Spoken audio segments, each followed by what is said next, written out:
Tanse, I'm Mashkode. Welcome to APTN National News. Thank you for joining us. As the news of identifying Mashkode Bizhiki'ikwe as Ashlee Christine Shingoose continues to ripple across Manitoba and the country, her family is speaking to the public. Our TR Wheatley was at a press conference held by the Assembly of Manitoba Chiefs late this morning and joins us in the newsroom now. TR, what was the mood like there this morning? Yes, thanks, Creason.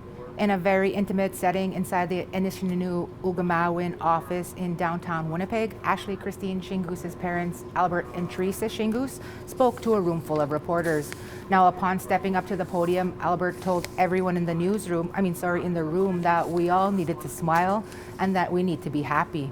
Now, this just goes to show the type of man Albert is. Amidst his years of anguish on searching for his daughter and dealing with that uncertainty, he's out there still worrying and trying to give to others.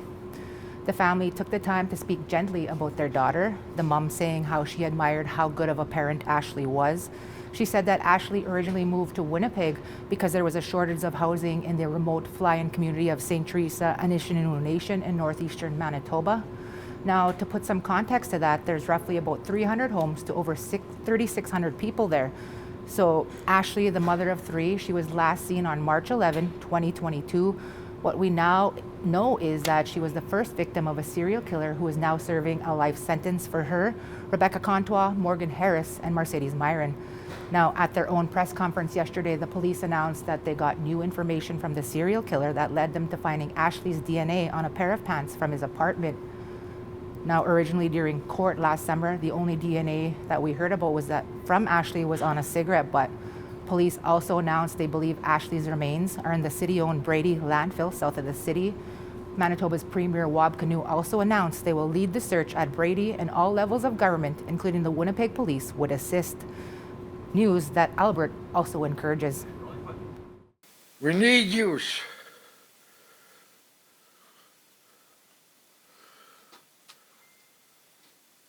To make it move now, to get that landfill going. She was a loving person. She wanted to watch, look after her kids. When she came out with her kids, she went to women's shelter, because we had no place at our home. She wanted to watch her kids the best way she knows how. Now, there was also leadership alongside the family, including the Assembly of First Nations National Chief. We will bring you a rundown of some of those First Nations leaders and more, their speeches as well as Ashlee's parents, and what they had to say tonight at 6 p.m. Eastern. Creason? Thank you, TR. That's TR Wheatley reporting live from our newsroom in downtown Winnipeg. And if you are affected by these stories, supports are always available 24/7 through the MMIWG support line. That number is 1-844-413-6649. It's taken 13 years, but an Ontario Inquest jury has determined a First Nations man's death in 2012 in the Thunder Bay Correctional Centre was in fact a homicide. The finding comes after charges against a man were already previously stayed. 35-year-old Sherman Kirby Quizis from Niskandaga First Nation was just days away from being released before he got into an altercation with 19-year-old Adam Capay. At the time, Capay was charged with first-degree murder, but the charge was stayed after Capay spent more than 4 years in solitary confinement. Before the incident, Capay was being kept alone in a cell for 23 hours a day with the lights on. All of this resulted in Capay making national headlines. The inquest into the death began in February and concluded last Friday with the jury releasing 24 recommendations aimed at preventing a similar incident. Capay is currently in custody and expected to make his next court appearance in Dryden on April 14th for a number of unrelated assault and mischief charges after he was released. An inquest in Ontario is mandatory if there is a death in custody. Although the jury's conclusions are not binding, it is hoped that any recommendations suggested, if implemented, will prevent further deaths. Saskatchewan RCMP are investigating a recent death in Hatchet Lake Denisoland First Nation, located 550 kilometers northeast of Prince Albert. According to police, last Tuesday, just after 12 p.m., RCMP received a report of a man who was seriously injured near a home in Hatchet Lake. When they arrived, they found 24-year-old Gayton Josiuinen deceased. RCMP Major Crimes took over the investigation after they deemed his death suspicious. RCMP are now asking the people in Hatchet Lake to check their surveillance and dash cameras. They may have captured suspicious activity in the area on March 25th between 10:30 a.m. and 12:30 p.m. If anyone has information on this death, you are asked to contact police or Crime Stoppers. Hatchet Lake is a fly-in community during the summer and can be reached by ice road during the winter months. Work continues in the search for Indigenous children in unmarked burial sites at former residential schools. Residential school survivors recently met with researchers to find out the latest in the nationwide effort. As CTV's Stephanie Thomas reports, the event is about healing and justice. Nearly 4 years ago, many communities across Canada grieved after learning more than 200 unmarked graves were believed to be identified outside the former Kamloops Indian Residential School. To this day, human remains have not been recovered. The nation now refers to the discovery as 215 anomalies, but the discovery sparked numerous other searches at residential school sites. Now, the National Advisory Committee on Residential Schools, Missing Children and Unmarked Burials is meeting in Calgary. When we were young, we didn't realize just how devastating it was. And of course, our parents didn't share that with us. Research specialists gathered with elders and survivors to share their stories. Many at the event have been personally affected. We need our culture and our spiritual ways to give us that strength to continue on this journey. Committee leaders say their work is Indigenous-led and rooted in traditional ceremony. Archival research, ground-penetrating radar, and forensic science are used in support of oral traditions by affected communities. While excavations continue at other sites, the general denial of unmarked grave sites is difficult for the community. We know there are unmarked graves out there, and what we're really trying to do here is support communities to know the most effective ways they can use all of that knowledge to find, protect, commemorate those locations. Other speakers say trauma caused by the residential school system persists to this day, even after operations closed nearly 3 decades ago. This is still happening. This is still an important subject with our people. We see a lot of people who are affected that come through our doors. This is the final knowledge sharing event hosted by the committee. Stephanie Thomas, CTV News, Calgary. The National Indigenous Collaborative Housing Inc., or NICHI, announced a historic milestone on Wednesday. At a press conference in Ottawa, the organization says it has successfully distributed $275.2 million in federal funding to 74 Indigenous-led housing projects across the country. NICHI is a for Indigenous by Indigenous housing group with 92 member organizations. The money it is distributed comes from federal funding earmarked for Indigenous housing projects in urban, rural, and northern areas. John Gordon is the CEO of NICHI. Because of NICHI's collaboration with its members and the Indigenous housing providers across this country, over 3,800 people will be able to access housing that wouldn't have been able to before. That success happened in 18 months. In some cases, projects have been completed in less than a year from when approved to when families receive their keys to their new home. It's Thursday, and that means we have new previews of this week's Nation to Nation and APTN Investigates. We'll be right back.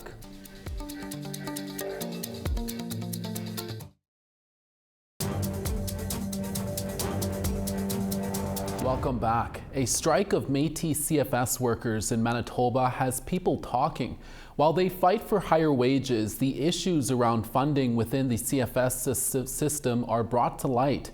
APTN Sav Jones looks at some views on how CFS funding in Manitoba should be spent.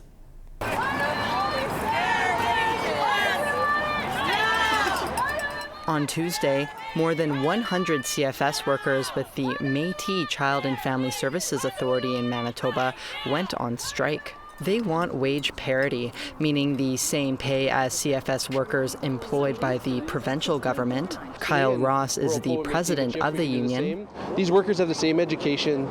They support the same types of families and types of individuals that need these supports, and we really think they should be paid the same as everybody else. The striking workers are employed by two agencies governed by the Manitoba Métis Federation, Mashkode Child and Family Services and Métis Child and Family Community Services, or MCFCS. Their contracts expired 2 years ago in January 2023 and show social workers at bottom of scale earning between $24.58 and $36.28 an hour, depending on classification and agency. With everything that's going on in the environment, with inflation, all these things, these workers are feeling those pinches. But the strike doesn't fit right with Métis foster parent Rachel Willen. She's been working for MCFCS and other agencies as a caregiver to children for over 10 years. She says foster parents who provide 24/7 care are being overlooked in these discussions. Totally undervalued. I mean, we're expected to look after a child for $25 a day, and that requires, transportation, medical, eye exam, clothing, food, snacks, lunches. That requires all of that, but yet a social worker gets, $27, $28, sometimes $32 an hour, and this is what we get a day. It's been almost 13 years since the daily rates for the essential care of foster children in Manitoba were increased. The province now says they will increase those basic maintenance rates from 2012 by 10% come October 1st this year to around $24 and $34 a day, depending on age and location. Willen says any extra funding towards CFS in the province should be spent directly on kids in care and at-risk families to prevent apprehension. There's no need for a salary increase when that money could be going to our families. Sherry Gaunt, the Manitoba advocate for children and youth, says the basic maintenance rate increase is a good start for providing better care to kids, but not enough to meet inflation. She says a fix to the problem is spending more on keeping families together and out of foster homes.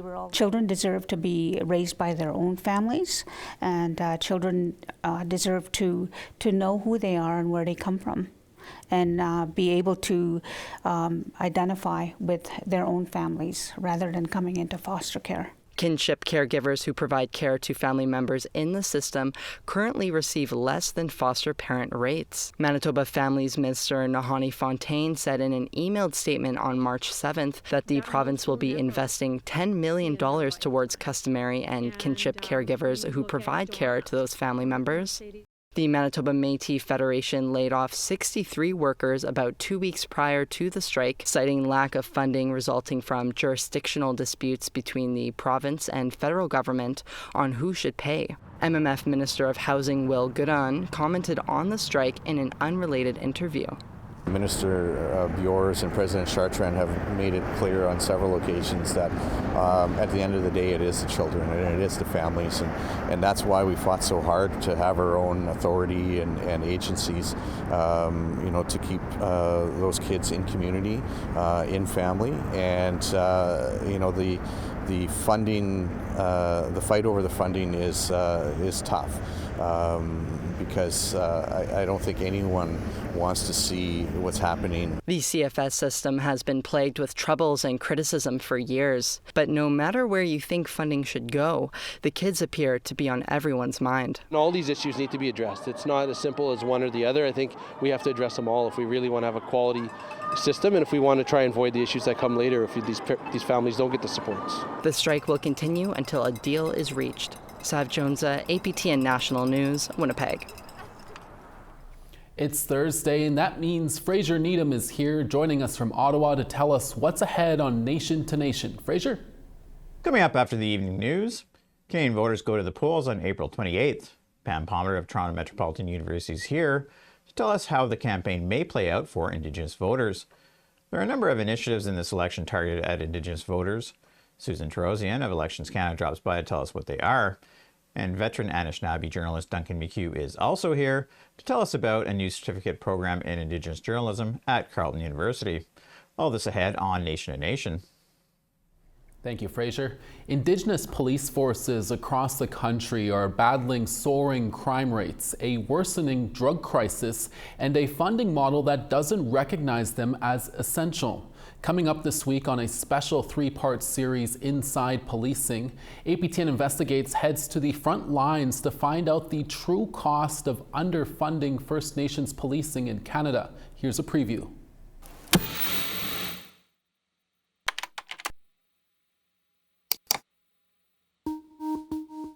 In Ontario, the Anishinaabe Police Service, or APS, polices 16 First Nations.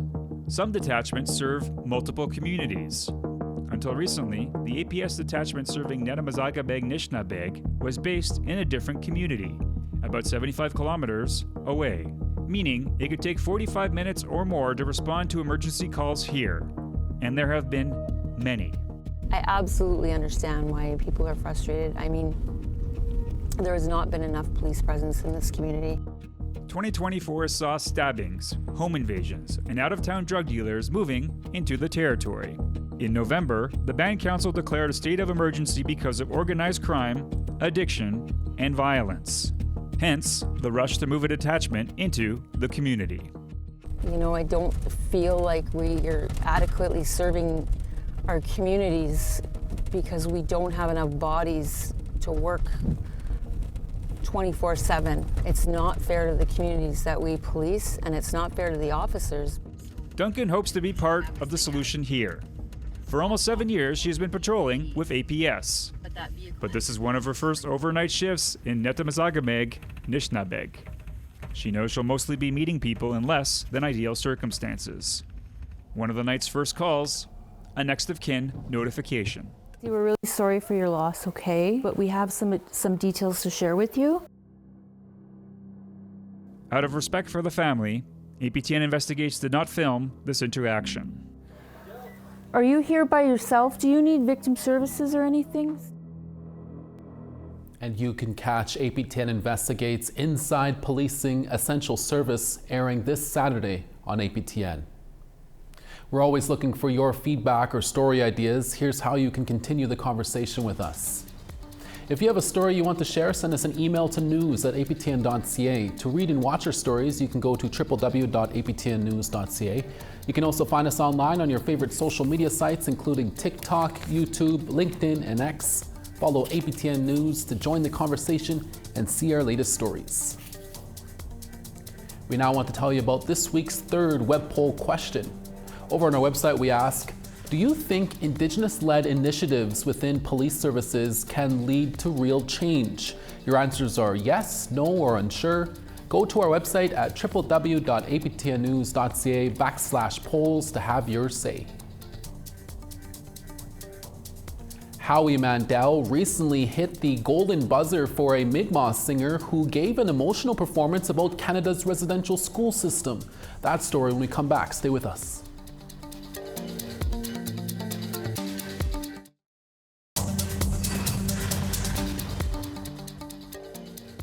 On the east, Charlottetown 1, Fredericton 1. La Grande River -14, Nuujawak -9. Quebec City 2, Montreal 2. 4 in Toronto, Ottawa 3. Sudbury 3, Wawa -1. Churchill -27, God's Lake -18. -5 in Winnipeg, Princess Harbour -9. -1 in Estevan, North Battleford -3. -11 in La Ronge, Stony Rapids -24. Sunny and high level at -5, Fort Chipewyan -9. Edmonton -4, Calgary -3. Vancouver 9, Campbell River 11.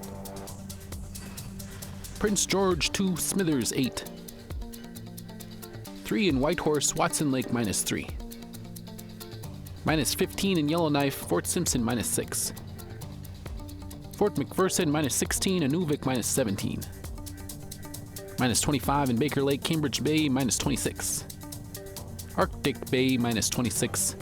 Iqaluit, -15. A Mi'kmaq singer performed an emotional song about residential schools on Canada's Got Talent. She performed her song called Buried Truth, and it resulted in a golden buzzer from Howie Mundell. 19-year-old Didi Austin was over the moon on getting the golden buzzer. It sends her directly to the semifinals with $25,000 up for grabs. The winner of the semifinals will also win $1 million. Austin is a member of the Abiguit First Nation on Prince Edward Island. The singer and songwriter began writing music when she was only 11 years old. Austin's great-grandmother's experience at the Shubenacadie Indian Residential School inspired her song, Buried Truth. Oh my goodness, when I got the golden buzzer, it was like I got this big wave of emotions, and it was like almost like I felt my great-grandmother's presence with me, like to the max in that moment. And I felt this sense of pride. I felt this honorable, I don't even know. It was such an honor, and I was so humbled to be honored. Great job, Didi. You make us all very proud. The 30th annual Snow Kings Winter Festival took the city of Yellowknife by storm, and it featured artwork by a local Indigenous carver. Festival goers have been out in droves to the Snow Castle on Yellowknife Bay, where they've enjoyed many events including dance parties, photo competitions, and even the 9th International Carving Symposium. John Saborin is a local Indigenous stone carver who took part in the symposium. He and co-carver Patricia Le Guin took 4 days to carve her piece titled The Phoenix, which won the Artist's Choice Award this year. Saborin explained why carving is an art form and it's important to Indigenous people. I think it's a kind of a story to say that, we represent the North here, we represent Yellowknife. We're here, and we've always been here, and we'll continue to be here. So this is kind of a stamp that I put on here, and Patricia put on here. So she's from Saskatoon, and I'm from Yellowknife, so it was kind of fun to do. Awesome sculpture. Turning to some exciting news closer to home now. APTN Investigates is up for a record 5 nominations for this year's Canadian Screen Awards. The annual awards celebrate excellence in Canadian film, English language television, and digital media production. APTN Investigates nominations include Kenneth Jackson's Secrets of the Bay for Best Host or Interviewer of News or Information, as well as Tamara Pimentel and Josh Grummett's Beyond the Strip for Best News or Information segment. The award ceremony takes place May 30th to June 1st, and when we get the new results, we'll be sure to report it here.